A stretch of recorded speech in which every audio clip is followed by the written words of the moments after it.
We're just under a week away from Champions League football being back on our screens. Thank goodness. What's up, everyone? I'm Adrian, and welcome back to Rabona TV. Today, we'll do a run through of all of the matchups and provide our thoughts, our being my thoughts, on each one. Be sure to sound off in the comments as well to say how you think the round of 16 is going to go. And if you want some heightened drama to your Champions League viewing experience, then be sure to get involved with Spitch, the sponsors for today's video. What is it? I'll tell you. Now, of course, Spitch is an officially licensed fantasy football app that allows you to win real money if you take part. And there are a few other things I like about it as well that sets it apart from other fantasy football sites and apps. First off, sign up is super easy, as you can see. And once you're in, choose the competition you want to take part in. Of course, we're doing the Champions League, and no, I won't choose any Benfica players. They won't do much for me. And Spitch is a match-by-match fantasy football platform, match day by match day, as opposed to season long, so I could always add them in later when they play. So this is my team for the competition. Here's my formation. I chose my captain, and I'm done. I chose everything myself. Spitch also provides tons of analytics, in-depth stats and analytics to help you make a better choice for your team, as opposed to just choosing the highest point earners that you can afford. There's much more skill with Spitch. So give it a shot. Use the link in the description to get Spitch for free, available in Germany, England, Ireland, and coming to even more countries soon. All right, to the preview. Starting off with the big one. Lots of narrative here. You know, you have Sergio Ramos facing his former team. Oh, he's not ruled out completely, but he's a doubt again. This man simply cannot stay healthy, unfortunately. You know, I think it was actually in my Champions League group stage preview that I called him the ever injured one, and people got mad at me, saying that was disrespectful. It's not, it's just a fact, as he has missed 23 matches already with injuries since signing with PSG in the summer. He's one of the best center backs of all time, but his body, namely his calves at this point, are failing him, unfortunately. The other narrative, of course, Kylian MBAPPÉ and his rumored signing with Real Madrid this next season. This saga has been going on for a long time, and he recently spoke about it, saying, quote, "I haven't made my decision. Even if playing against Real Madrid changes many things, and even though I'm free to do whatever I want now, I won't do stuff like that, and I won't go and talk with our opponents now." We love a respectful king, who also said he is focused on beating Real, as any professional would be, no matter his intentions to potentially sign with this club. But as far as performances on the pitch go, Real Madrid has had to manage without Karim Benzema since the end of January, as he's had a hamstring strain to nurse, and it will be touch and go as to whether he'll be ready to face PSG next Tuesday. A huge loss if he's not there for the first leg in Paris. Similarly, Neymar is looking like it will be touch and go, according to Pochettino. However, there were some very encouraging signs for PSG up against Lille this week. One caveat being that Lille have been absolutely dreadful this season, but we'll speak more on them later, of course. But still, encouraging for PSG, who have been playing some results-based football. Not much joy or fluidity in their play, at least to start the season, considering the talent they have at their disposal. They were recently dumped from the Coupe de France, as you'll probably know already. France got rid of the Coupe de la Ligue, so they have just Ligue 1 and the Champions League for potential trophies this season. And with a 13-point lead in the league, you'd assume they'll be able to go all in on the Champions League. What's extremely encouraging is how Messi is seemingly finding his feet as of recent matches, which they will absolutely need as he faces a familiar foe in Real Madrid. Messi is also incredible at hitting the woodwork. He's done that 1 million times for PSG. Carlo Ancelotti has Real playing some good football, but recently they too were dumped from a cup competition, and the attack lacks some bite when Vinicius doesn't have Benzema next to him to combine with. Together, they're deadly. Separate, they're still deadly, but dulled down a bit and easier to ice out, as they struggled against Granada recently. Neither side is in their best form at the moment and could potentially be missing crucial players, which makes it all the more difficult to call. They're pretty even right now, with Ancelotti and Real Madrid's pedigree in this competition as an X factor, while PSG have Messi. A Messi that would love nothing more than to end Real's run in this competition, coupled with an Mbappé that will be a huge test for Real Madrid's sturdy defense. But for me, Real Madrid's experience with Ancelotti at the helm, the addition of Alaba, I think they will just edge this one with the help of a returning Karim Benzema.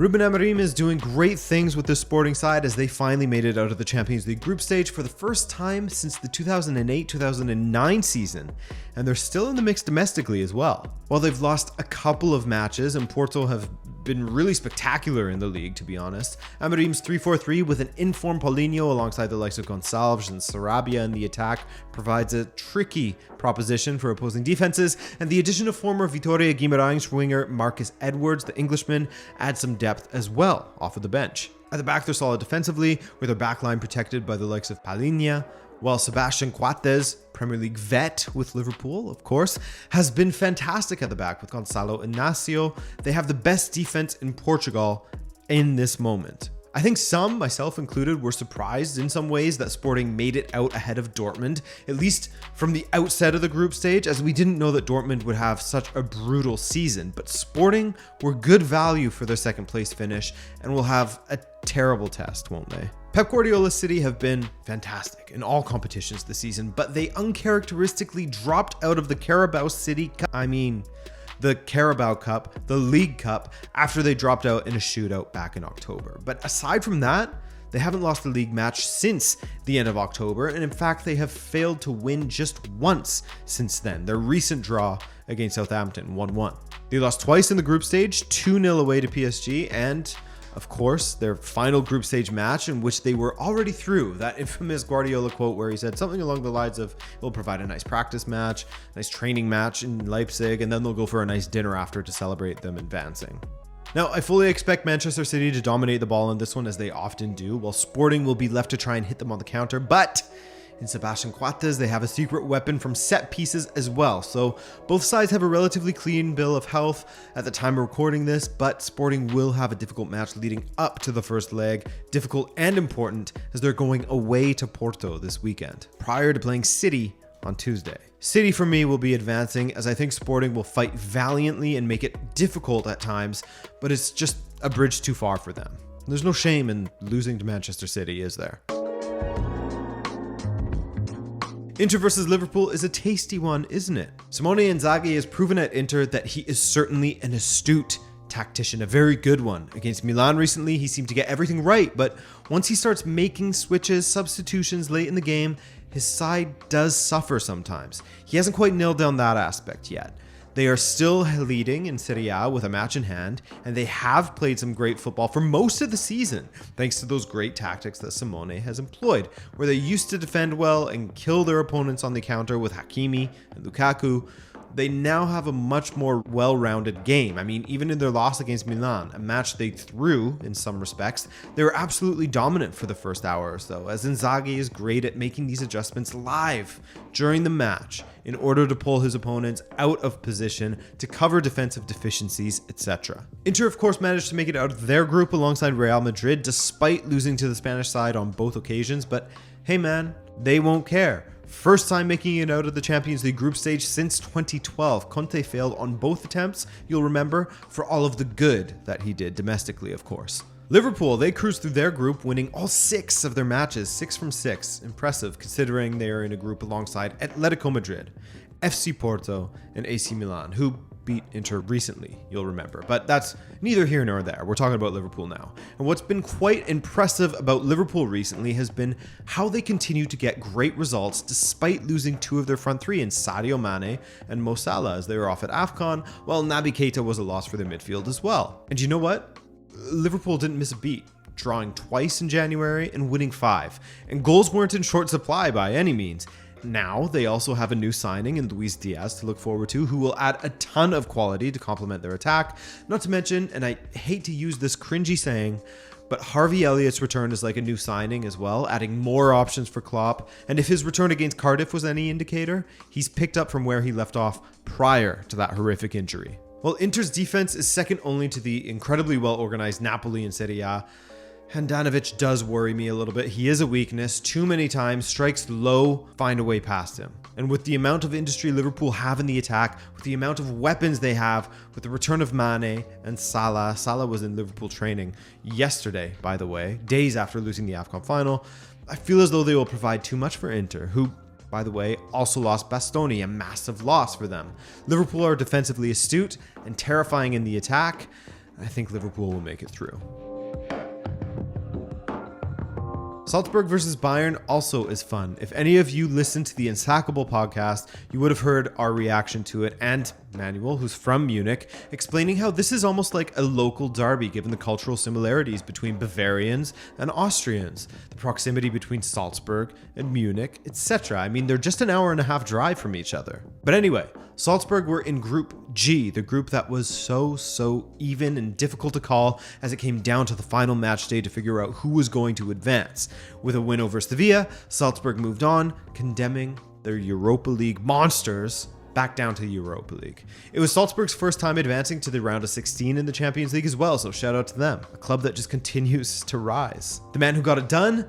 Matthias Jaisel, the 33-year-old former player who retired from football in 2014 to take on a coaching role at RB Leipzig and will no doubt in a few years be spoken of as the next in-demand coaching product out of the Red Bull system. They're flying in the Austrian Bundesliga, nothing new there for them, as Karim Adeyemi continues to rack up the headlines, typically playing as a forward in their 4-3-1-2 formation. Noah Okafor, Brendan Aronson, those are other guys you'll need to watch out for in that attack for Salzburg. As for who to watch when it comes to Bayern, I mean, you know already. Lewandowski never really seems to be out of form, while Thomas Muller is destroying once again, getting goal contributions for fun. All the while, he apparently hasn't been offered a new contract at the club. Yet, at least. Bayern are still top of the table, and they are now without their captain Manuel Neuer, as he has finally opted for surgery on his knee. Alphonso Davies and Goretzka are out for an undetermined amount of time also, but Bayern have a deep squad with plenty of options to aid them in both the attack and in defense. Sven Ulrich, he's back, baby. Salzburg only returned to competitive football on February 6th, and after that lengthy Austrian Bundesliga break that started on December 11th, whereas Bayern have been in the mix since early January. Not that it would have changed how I felt about this fixture to begin with. The loss of Manuel Neuer, coupled with the uncertainty over when Goretzka and Davies will return, is certainly not great for Bayern, but they should absolutely have enough to outscore Salzburg, if anything. When the draw was made, Villarreal and Juventus looked like it would be a great, even matchup. And it still likely will be, though Juve had a fantastic winter window, and if the debuts of Zakaria and Vlahovic up against Hellas Verona is anything to go off of, then they already look better. In the attack, it looks as if Vlahovic will play centrally, while Dybala off of his right, Morata on his left. Great fit for Morata, actually, who's not a great goal scorer, but offers so much more with his passing, dribbling. These three together, with Dybala's silky dribbling and passing, great work rate from Morata, and the hold-up play and finishing from Vlahovic, is going to be a headache for many sides, both in Italy and in Europe, I think. Defensively, Juve are looking like themselves again under Allegri, with 3 clean sheets in their last 4 matches at the time of recording this video, and they have gradually climbed the table since their last league loss, which was all the way back in November. Their only other loss came in the Supercopa, with Alexis Sanchez scoring for Inter in the 120th minute of extra time. Also, I gotta say, I love the addition of Zakaria from Gladbach, as he provides an alternative to McKennie in the 8 position. Speaking of, not exactly, but speaking of central midfielders, Etienne Capoue has shown that he is very capable of scoring, as he hit a thunderbolt against Real Betis recently and scored in Villarreal's final match of the group stage against Atalanta to help propel them into the round of 16. Unai Emery has favored a 4-4-2 with Villarreal, as he has been quite pragmatic, and that is reflected in the results in early January. While they were on a great run in December of 6 consecutive wins, they stumbled a bit, but are seemingly getting back on track. Villarreal play a tight defensive game and look to smash and grab on the counter or score goals from set pieces. You know, the return of Gerard Moreno has made a huge difference for them. It's very much a boon to their attack, but I just can't see them getting past Juve. Juve back in the fall, Villarreal would certainly be my pick, but this Allegri side look like they are turning a corner. After a horrible start, they're just 8 points off the top in Italy after struggling to get into the top 10 in the early parts of the season. With Juve's new attack and improvements in midfield, coupled with Chiellini's return from injury and Allegri ball taking hold, I think they will be troubled by Villarreal, but ultimately overcome them. Chelsea vs Lille. No doubt Chelsea supporters would have been happy with this one, as Lille are not the same side that won Ligue 1 last season. Far from it. Jonathan David will of course always be a threat in the attack, alongside Burak Yilmaz, and Sven Botman is a highly touted defender, but they're just not the same as they were under Christophe Galtier. They leak goals as they did against PSG recently when they conceded 5. It seemed as if they had found themselves again at the tail end of 2021, but losing to Brest, a side that hadn't won since early December, and then that performance against PSG where they lost 5-1 at home is not good, which has sort of been the story of Gouvernec, as he has the former champions currently stinking it up in 11th in France. It's a shame to see, really. Chelsea, on the other hand, have had issues of their own, but mostly when it comes to getting decent performances out of their strikers. Aside from that, Thomas Tuchel's side has been characteristically strong in defense, and the attacking verve has come from their wing backs. However, the recent 2-1 win over Plymouth was difficult to watch for Chelsea supporters, necessitating a 118th minute penalty save out of Kepa in order for them to stay ahead and win that match. Chelsea, of course, are currently in the United Arab Emirates in order to take on Al Hilal today, so we'll see how far they go in that competition. But upon their return, they will no doubt be bolstered by Reece James being cleared to train and potentially play in their first leg encounter with Lille. As mentioned earlier, their wingbacks play a massive role in their success, so the attack struggling coincides with the injuries to Chilwell and Reece James. And in defense, with Edouard Mendy back in goal, I mean, respect to Kepa, of course, for doing a great job in his absence, but Mendy is one of the best in the world at the moment. And with him back and all things considered, I can't see any other result but Chelsea overcoming Lille. Two teams that are absolutely underachieving at this moment. One of them with an identity crisis in Atletico, and another in the midst of adjusting to their new manager's style of play. If Manchester United's recent results have told us anything, it's that their confidence is shaken, and they have tons of issues finding goals. All of that investment in the attack, and they have oftentimes lacked a final ball or missed easy opportunities. The matches against Middlesbrough in the FA Cup and against Burnley recently were brutal to watch from an attacking point of view, and the way that bottom of the table Burnley were able to cut through that defense so easily has got to be worrying for Rangnick. What's encouraging is that if he's to be deployed against them, Ronaldo has an incredible record against Simeone's Atleti, making a habit of scoring against them both in La Liga and, of course, in the Champions League as well. On top of that, Atletico Madrid are having issues of their own. Atleti look like a team that doesn't know what they're supposed to be anymore. A well-drilled defensive team that can hit you on the counter, or, with the wealth of attacking options they have now, perhaps they should play on the front foot more. Barcelona recently showed that their defense is there for the taking, a shadow of what it once was under Simeone. And when you look to their defensive record in La Liga, that backs it up even more. Atletico have conceded 30 goals already this season from 22 matches, which is 5 more than they conceded in the entirety of last season. One of the issues, Jan Oblak just isn't making the saves he used to be capable of. It's not all his fault, as Hermoso and Jimenez, amongst others, have been poor in defense, but it speaks to how much they were perhaps relying on him, the guy who had more clean sheets than goals conceded at one time at Atletico. This one is a bit of a coin toss for me, as neither team is in a good place, neither team is convincing, they don't fill me with confidence no matter which direction I lean, and both are struggling in similar positions in the league, 5th place and miles off the top. Atletico struggle in the first half, Man United struggle in the second half. I mean, what more could you want as far as balance goes? I'll probably regret whoever I choose, but I feel that Atleti's potency in the attack, if they can catch them on a good night, could see them pass Man United. But, I mean, who the hell knows? Can I just pick neither? Nightmare time. SL Benfica are having another throwaway season, another season in which the manager was sacked, another season in which there are issues with the president, another season in which there are problems in the dressing room apparently, and the deficiencies in our backline aren't addressed.